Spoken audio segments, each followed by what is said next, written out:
Hello, friends. This is Dave Hurwitz, executive editor at ClassicsToday.com, here with the 5 greatest Haydn pianists. Now, I have to say, the existence of a Haydn pianist is a relatively new phenomenon, a salutary phenomenon, but a new phenomenon, because most of my life in any case, Haydn's piano music was never regarded as interesting or as vibrant or as vital as Mozart's or Beethoven's or, any of those people from that period. God forbid Bach, Bach. But it turns out, as luck would have it, that Haydn's piano music is like everything else he did. Marvelous and evolutionary and interesting and personal. And actually, the big dirty secret, of course, is that it's really more interesting than Mozart's, except in the realm of the concerto, where Mozart is the supreme genius, that everybody agrees. But in terms of solo keyboard music, Mozart's great solo keyboard masterpieces are rather few and far between. A lot of his sonatas were written for students, and they don't show him or the instrument necessarily at its best. Haydn's, on the other hand, whoa, baby! He was not only a tremendous keyboard master, even though he wasn't a great pianist.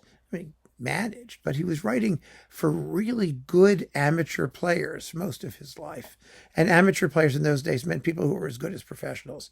If they were women, they were probably fully professional. They just couldn't play in public.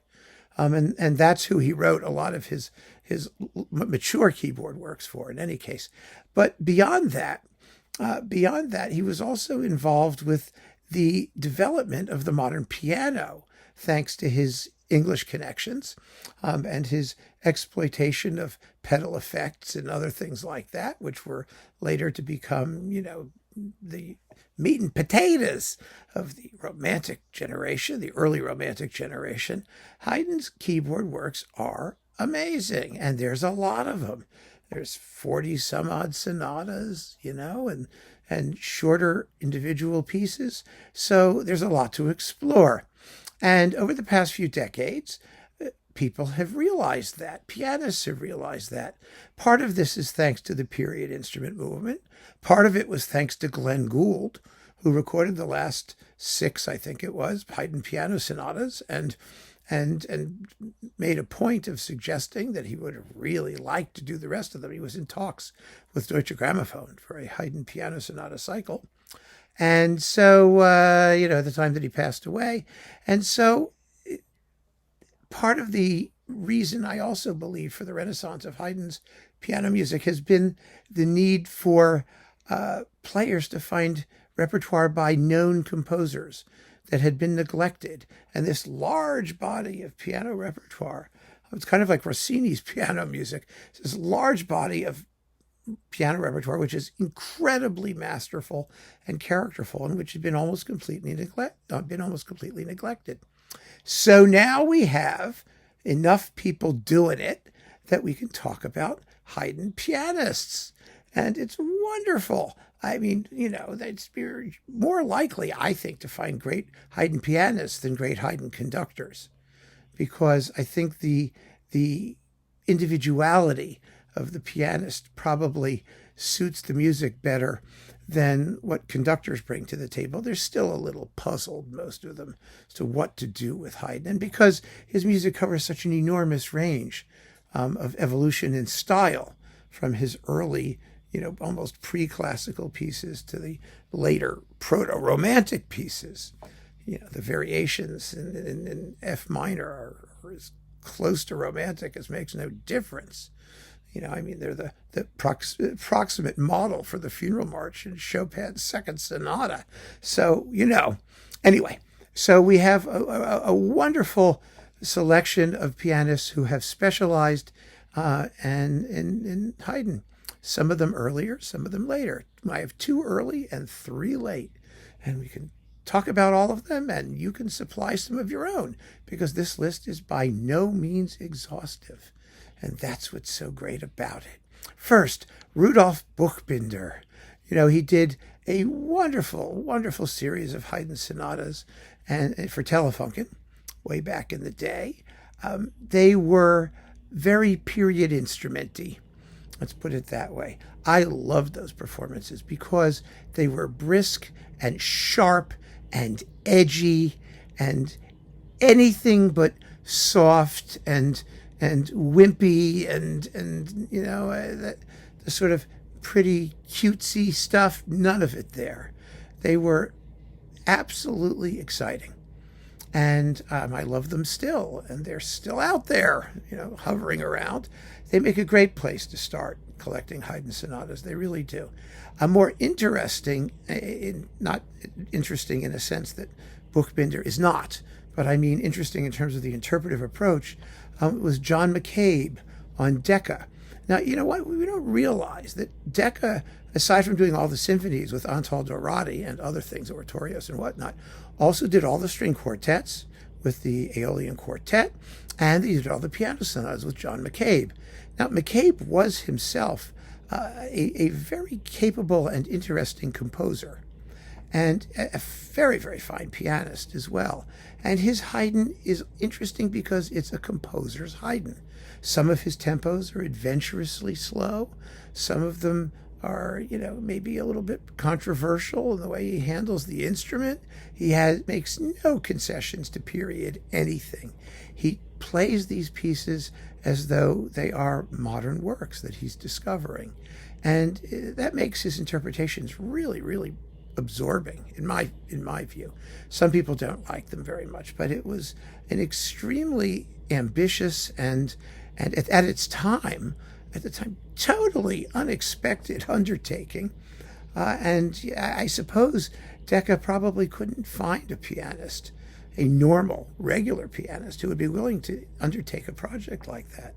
But McCabe did it, and we have it, and it's definitely worth hearing still. But after that, these pioneering efforts, and then, like I said, Glenn Gould and Alfred Brendel did some Haydn too. I don't think his Haydn is particularly appealing, but that's me.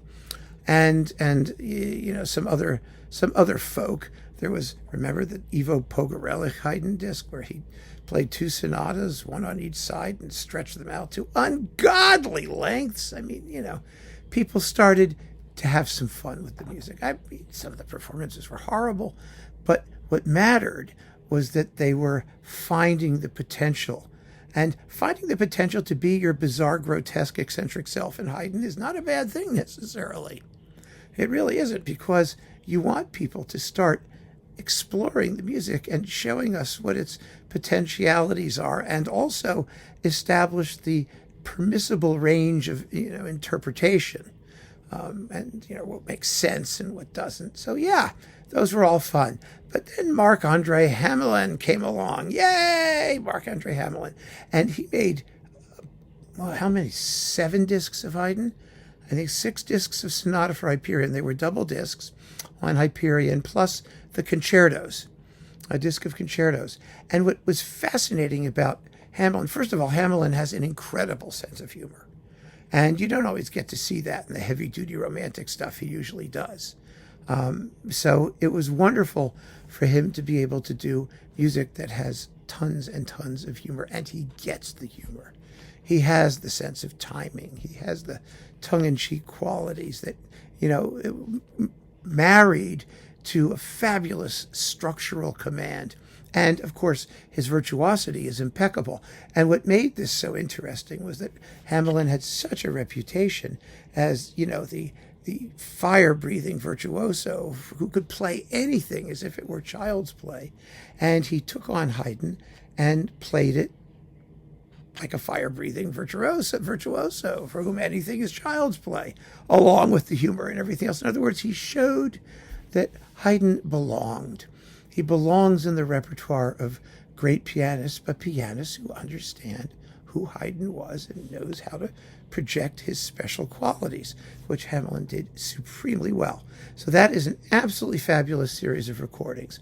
Also fabulous, Ronald Brautigam on Bis, who did all of the Haydn solo keyboard works, all the sonatas and all the variations. The variations are marvelous. There's, the Capriccio in C major, And like I said, the F minor variations, the late works, they are really there's some extraordinary pieces in there. Really, really fabulous. But Brautigam plays on a forte piano, and he plays the living daylights out of it. And like Buchbinder, his approach is completely fresh, hard-hitting, muscular, exciting, not that gentle, tweedy, tinkly, classical keyboard style, which is just drives me crazy, especially in Haydn, because, it is true that especially in the early sonatas and early classical keyboard music generally, the keyboard textures are rather thin because the instruments were limited and because the music was written to be performed both on a regular piano and on a harpsichord or a clavichord or whatever keyboard thing had to be around.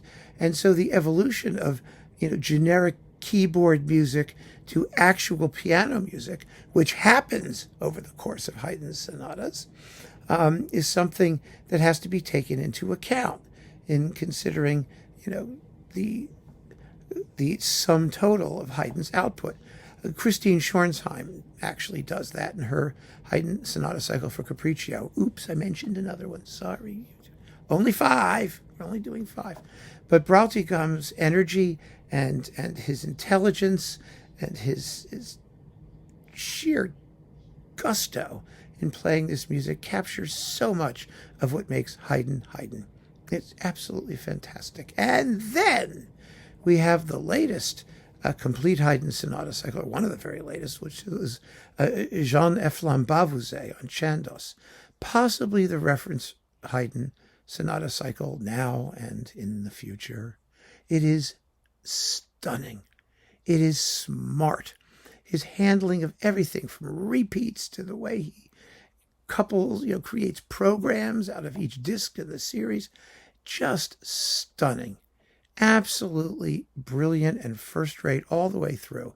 And, part of what makes these performances so terrific, these modern performances so terrific, is that all of these pianists, and you hear this very clearly in Bavozet's performances, they take Haydn seriously. They treat it like great music. They give it the love and the attention that it deserves. And of course, it flourishes. The music flourishes under that kind of treatment. And it's absolutely wonderful that these really, really fine pianists are discovering the joy of doing Haydn. I think it could be that if Haydn's ever to become popular, really popular, then it may be as a result of his piano music more than anything else, because